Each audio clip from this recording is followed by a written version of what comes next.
Ang Philippine-American War ay isa sa pinakamadugong yugto ng kasaysayan para sa Pilipinas at maging para sa Estados Unidos.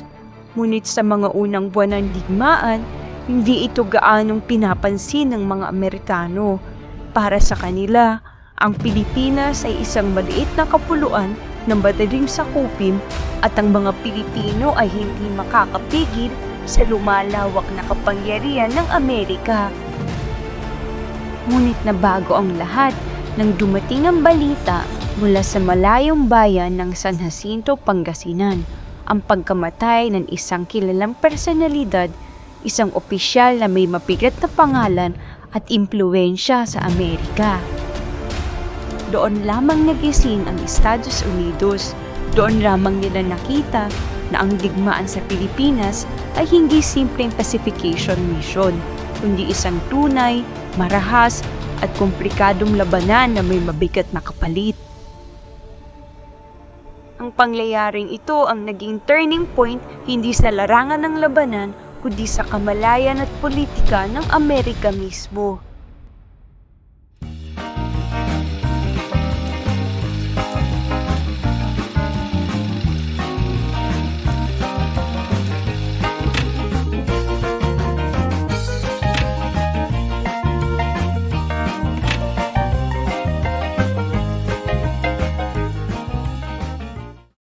Si John Alexander Logan Jr.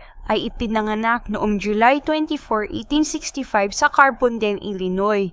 Siya ay anak ni Major General John A. Logan na isang tanyag na general ng Union sa American Civil War. Senador din siya sa Amerika at kandidato sa pagkapangalawang Pangulo. Ang ina ni John Logan Jr. ay si Mary Cunningham Logan, isang kilalang manunulat. Lumaki si Logan Jr. sa mundo ng impluwensya, serbisyo publiko at patriotism, at paborito din siya ng mga kaibigan at kaalyado ng kanyang ama kabilang si Ulysses Grant. Mula pagkabata, mataas ang inaasahan sa kanya at namuhay siya ng may pribileyo.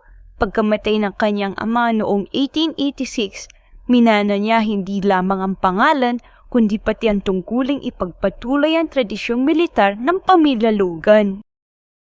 Pumasok siya sa U.S. Military Academy sa West Point, New York bilang bahagi ng klase ng 1887, ngunit umatras siya makalipas ang 2 taon dahil nahirapan sa mahigpit na disiplina at pagsasanay sa akademya.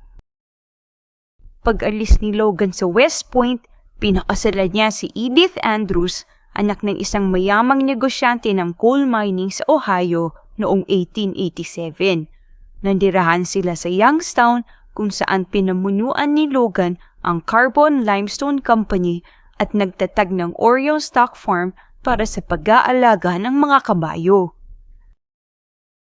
Nagtayo sila ng malaking mansyon sa Liberty Township bilang simbolo ng kanilang yaman at mataas na katayuan sa lipunan.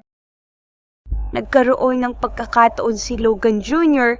na tuparin ang hangarin ng kanyang ama na maging sundalo ng sumiklabang Spanish-American War noong 1898. Nagboluntaryo siya at hinirang bilang kapitan sa staff ni General John C. Bates. Lumahok siya sa mahalagang labanan sa El Caney sa Cuba at naitaas sa ranggong major dahil sa kanyang katapangan. Sa pagsisimula ng Philippine-American War noong 1899, nagbalik si Logan sa aktibong serbisyo bilang major sa 33rd United States Volunteer Infantry, isang unit na binubuo ng mga voluntaryo mula sa Texas at iba pang estado. Kabilang ang regiment na ito sa mas malawak na kampanya ng Estados Unidos upang supirin ang pag-aaklas ng mga Pilipino matapos makuha ng Amerika ang Pilipinas mula sa Espanya sa ilalim ng Treaty of Paris noong 1898. Dahil sa tapang at magandang reputasyon ni Logan Jr., mabilis siyang nabigyan ng mas mataas na tungkulin. Bilang commander ng isang batalyon, kilala siya sa kanyang personal na katapangan at sa pamumunong nasa unahan ng labanan. Mga katangian naging mahalagang bahagi ng kanyang huling sandali sa digmaan. Ang San Jacinto sa Pangasinan ay mahalaga bilang daan ng papasok sa Hilagang Luzon, kaya nagtatag si Brigadier General Manuel Tino at ang kanyang tinaguriang Tino Brigade ng matitibay na depensa upang hadlangan ang pag-usad ng mga Amerikano at protektahan ang ruta ni Aguinaldo. Noong November 11, 1899, umabante ang 33rd U.S. Volunteer Infantry patungong San Jacinto. Mabigat ang terrain, putikan, at makikitid ang daan. Paglapit ng advance guard na pinamumunuan ni Major John Logan Jr., bigla silang pinaputukan ng malakas mula sa mga pilapil, trinsera, at mga sharpshooter ng Tino Brigade na nakatago sa puno ng niyog. Nagkaroon ng 2 oras na matinding bakbakan dahil sa lakas ng Gatling gun, tuloy rin nakabuelo ang mga Amerikano at nakapasok sa San Jacinto, kaya umatras ang mga tauhan ni Tino. Si Major Logan ay nasa unahan mismo ng opensiba. Habang tinutulungan niya ang isang sugatang sundalo, tinamaan siya ng bala sa ulo ng isang Pilipino sniper at agad nawalan ng malay. Hindi na siya nagkamalay at namatay habang dinadala sa ospital. Hinilarawan ng kanyang mga kasamaan si Major Logan bilang matapang, nasa unahan ng labanan at namatay habang ginagampanan ng tungkulin. Ang balita tungkol sa pagkamatay ni Major John Alexander Logan Jr. ay nagdulot ng malawakang pagkabigla at pagdadalamhati sa Estados Unidos. Dahil anak siya ng isang panyag na general at senador, mabilis na naging pambansang balita ang kanyang pagkamatay at nagbigay diin na hindi pala madaling kampanya ang Philippine-American War. Naglabas ang mga pahayagan ng malalaking headline at detalyadong ulat tungkol sa kanyang kabayanihan na napapakita ng matinding paglaban ng mga Pilipino at ng tunay na hirap ng digmaan. Malaki rin ang naging politikal at simbolikong epekto ng kanyang pagkamatay. Para sa ilan, pinatibay nito ang suporta sa digmaan bilang patunay ng sakripisyo at tapang ng mga sundalo.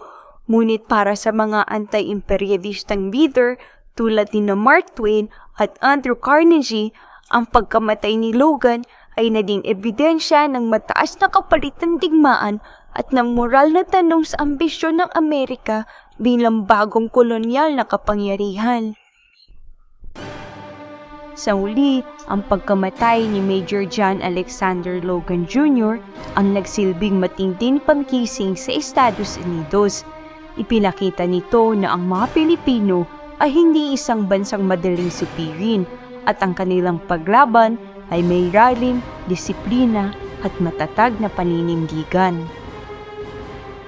Trahedya mang maituturing, kinailangan pang mamatay ang isang tanyag na personalidad upang maunawaan ng mga Amerikano ang tunay na bigat ng digmaan at malaman na ang mga Pilipino ay hindi na basta-basta magpapasakop.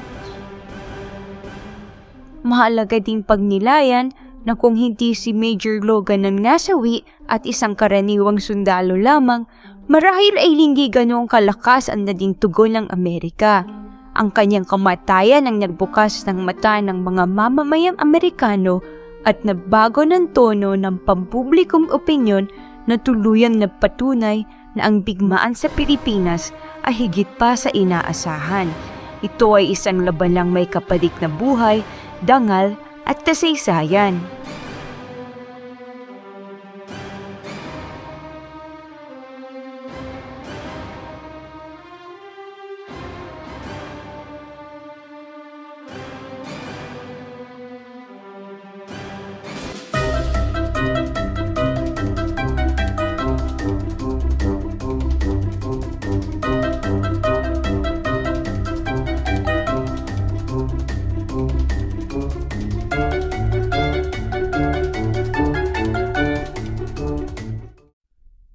Ayan mga kamarites, natapos na ang ating kasaysayang kwento. Sa channel na ito, pag-uusapan natin hindi lang ang mga sikat na bayani, kundi pati ang mga misteryo ng krimen, kababalaghan, pamahiin, at syempre ang mga tinatawag nating kwentong barbero. Kung may gusto kayong ipaimbestigang kwento, comment lang. Huwag kalimutang mag-like, share at subscribe. Ako si Marites Historian at ito ang Kwentong Barbero, Chismis o Totoo.